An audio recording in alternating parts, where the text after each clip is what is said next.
Good evening. आज का मेरा दूसरा समाचार है कि गाज़ा में जो सैनिक भेजेगा भारत, इसका मतलब है कि जो भारत के प्रधानमंत्री नरेंद्र मोदी हैं वो अपने सैनिक को गाज़ा में भेजना चाहते हैं।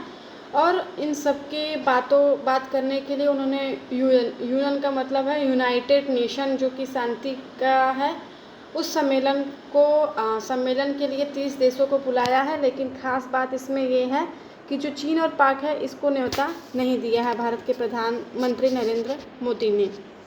तो सबसे पहले जानते हैं मुख्य क्या है इसमें। तो जो सम्मेलन होने वाला है वो दिल्ली में होने वाला है 14 से 16 अक्टूबर के बीच में दिल्ली में होने वाला है। और इसमें 30 देश के जो वरिष्ठ सैन्य भाग लेंगे और यूएन जो है वो अभियानों में योगदान देते हैं। यूनाइटेड नेशन शांति के प्रतीक माने जाते हैं। तो 30 देशों के वरिष्ठ जो सैन्य अधिकारी होंगे वो सब इसमें भाग लेंगे। लेकिन जो पाकिस्तान और चीन है, ये दो देश इसमें नहीं आएंगे।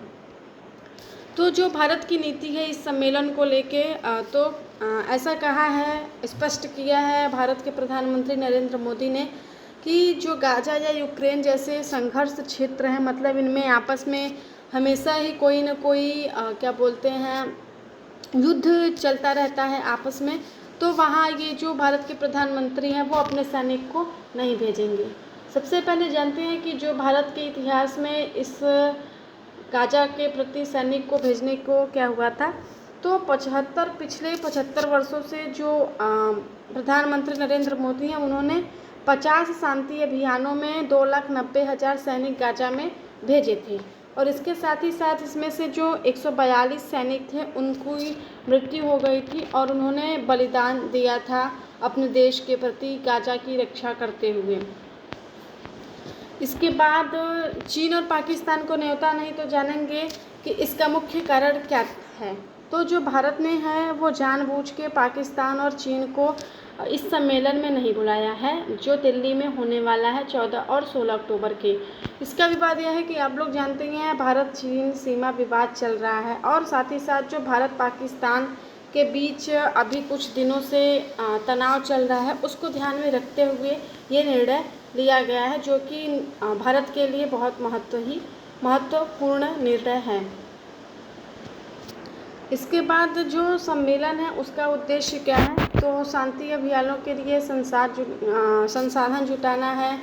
जो नई तकनीकी उपयोग हैं उनकी कैसे उपयोग किया जाए, नई टेक्नोलॉजी की उनकी चर्चा होगी। और जो 30 राष्ट्र मिल रहे हैं, जो 30 देश मिल रहे हैं, वो अपने अपने बीच के जो अनुभव हैं उसको आपस में साझा करेंगे। इसी सम्मेलन का उद्देश्य है।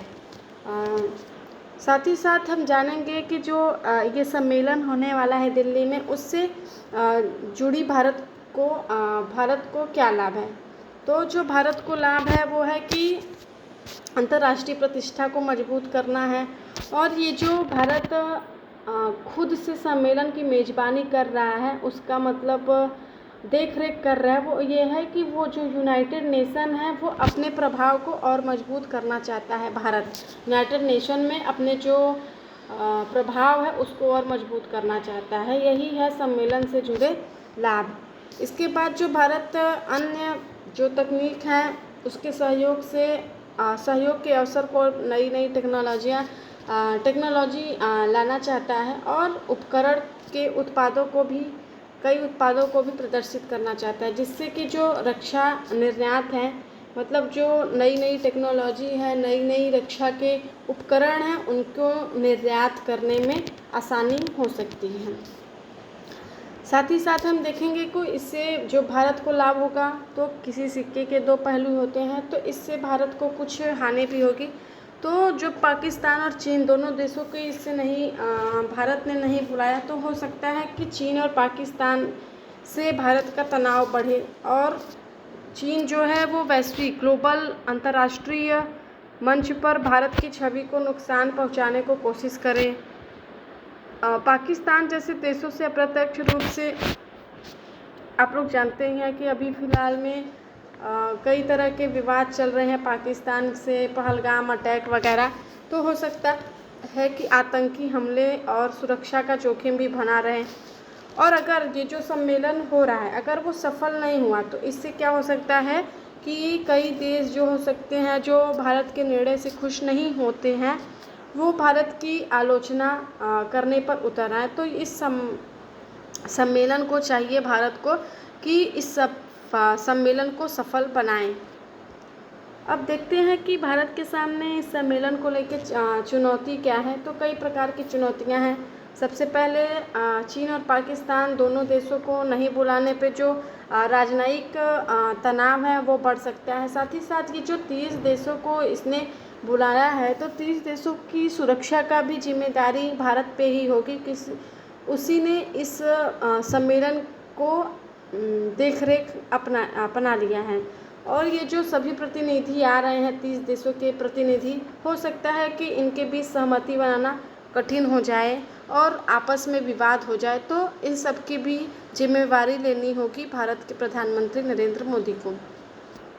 इसके बाद देखते हैं कि ये जो सम्मेलन हुआ है और इसमें पाकिस्तान को भारत ने नहीं बुलाया है तो इससे पाकिस्तान को कुछ लाभ भी हुआ होगा और कुछ हानि भी हुई होगी। तो सबसे पहले ये जो राजनयिक अपमान हुआ है 30 देश आ रहे हैं और उसमें पाकिस्तान नहीं आ रहा है तो पाकिस्तान का इसमें अपमान हुआ है उन देशों के बीच। ये जो यूनाइटेड नेशन है उसमें जो पाकिस्तान का प्रभाव बढ़ा हुआ है वो शायद कम हो जाए।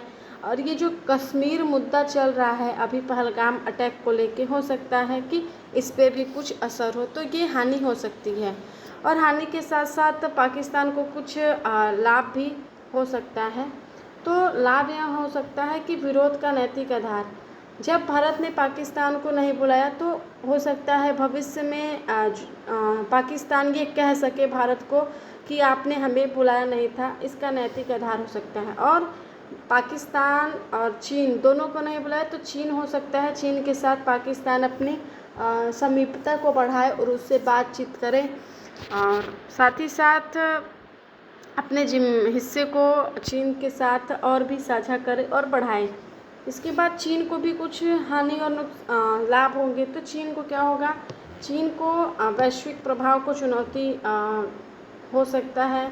भारत के जो प्रभाव बढ़ रहे हैं, मेड इन इंडिया का कॉन्सेप्ट आ रहा है, नई नई तकनीकों का जो उपयोग हो रहा है उससे जो चीन को खतरा बढ़ सकता है। क्योंकि चीन भी एक विदेशी, कई तरह के अभी जो विदेशी सामान थे वो ज़्यादा से ज़्यादा मेड इन चाइना के चल रहे थे हमारे देश में, तो इससे उसको खतरा हो सकता है। और ये जो चीन की इमेज है इस पर कई देशों में उसके इमेज पर भी असर हो सकता है। और चीन को क्या लाभ है, चीन की भी वही आलोचना कर सकता है भारत की। अगर कोई मौका मिले फ्यूचर में तो वो भारत की आलोचना कर सकता है। अगर ये सम्मेलन सफल नहीं हुआ तब भी ये बहुत बड़ी मात्रा में जो भारत है उसकी आलोचना कर सकता है और अन्य देशों को अपने पक्ष में हो सकता है कि ये करे ताकि भारत की जो आलोचना है उसको ज़्यादा करने का मौका मिले। थैंक यू, आज के लिए इतना ही।